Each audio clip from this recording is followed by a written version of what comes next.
ഉപയോഗശൂന്യമായ പ്ലാസ്റ്റിക് കുപ്പി ഉപയോഗിച്ച് ബോട്ടിൽ നെബുലൈസർ നിർമ്മിച്ച ശ്രദ്ധേയനായിരിക്കുകയാണ് ഒരു വിദ്യാർത്ഥി. Kottayam നാലുനാക്കൽ Saint Elias UP. സ്കൂളിൽ പഠിക്കുന്ന ബീഹാർ സ്വദേശിയായ അമിത് കുമാറാണ് സംസ്ഥാന സർക്കാർ നടപ്പിലാക്കുന്ന വിദ്യാർത്ഥി ഹരിതസേന സ്കോളർഷിപ്പിനോടനുബന്ധിച്ച് അധ്യാപകരുടെ പിന്തുണയിൽ ബോട്ടിൽ നെബുലൈസർ നിർമ്മിച്ച് ശ്രദ്ധേയനായത്.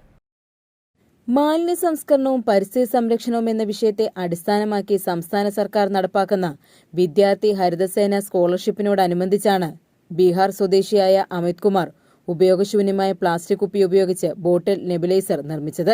നാലുനാക്കൽ സെന്റ് ഏലിയാസ് യു.പി. സ്കൂളിലെ വിദ്യാർത്ഥിയാണ് അമിത് കുമാർ. ഇത് നമുക്ക് പനി പിടിക്കാൻ ആവിയെല്ലാം പിടിക്കാൻ വേണ്ടി ഇത് ഇന്നത്തെ വിക്സ് ഇട്ടിട്ട് പിന്നെ നമുക്ക് ടൂവാല തലയിൽ വെച്ചിട്ട് ഇത് താഴെ വെച്ചിട്ട് നമുക്ക് ഇത് ഓണാക്കി നമുക്ക് ഇതിൻ്റെ ആവി എടുക്കാം. നമുക്കിത് പനി പിടിക്കും. പദ്ധതിയോടനുബന്ധിച്ച് റീയൂസ് എന്ന ആശയമാണ് സ്കൂൾ തെരഞ്ഞെടുത്തത്. കുട്ടികളിലെ ക്രിയാത്മക വളർത്തുന്നതിന്റെ നേരെ അനുഭവമായി മാറുകയായിരുന്നു ഈ കണ്ടുപിടുത്തം. സ്കൂളിൽ നിന്ന് ലഭിച്ച പ്രോത്സാഹനമാണ് അമിതിനെ വിദ്യാഭ്യാസത്തിലും ഇത്തരത്തിലുള്ള ക്രിയേറ്റിവിറ്റിയിലും മുന്നേറുന്നതിന് സഹായിച്ചതും. മാലിന്യ സംസ്കരണവും പരിസ്ഥിതി സംരക്ഷണവും സംബന്ധിച്ച് വിദ്യാർത്ഥികളിൽ ശാസ്ത്രീയമായ അവബോധം സൃഷ്ടിക്കുക എന്ന തത്വത്തിൽ അടിസ്ഥാനമാക്കി കേരള ഗവൺമെൻറ് നടപ്പാക്കിയ വിദ്യാർത്ഥി ഹരിതസേന സ്കോളർഷിപ്പ് അഥവാ ഇക്കോ സെൻസിനോടനുബന്ധിച്ച് ഞങ്ങളുടെ ഈ സ്കൂൾ തിരഞ്ഞെടുത്തത് റീയൂസ് എന്ന തത്വമാണ്.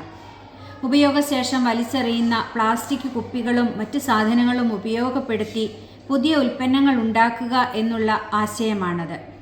അതിനോട് ചേർന്ന് ബീഹാർ സ്വദേശിയായ ഈ സ്കൂളിൽ പഠിക്കുന്ന അമിത് എന്ന വിദ്യാർത്ഥി ഉണ്ടാക്കിയതാണ് miniature nebuliser.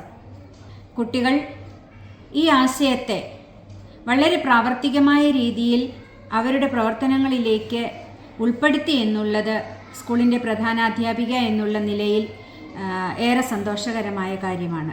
School head mistress മറിയാമസ്കറിയയുടെ നേതൃത്വത്തിലാണ് അമിത് കുമാർ ഉൾപ്പെടെയുള്ള വിദ്യാർത്ഥികൾ വിവിധ പരിപാടികൾ പങ്കെടുത്തത്. ACV news, Kottayam.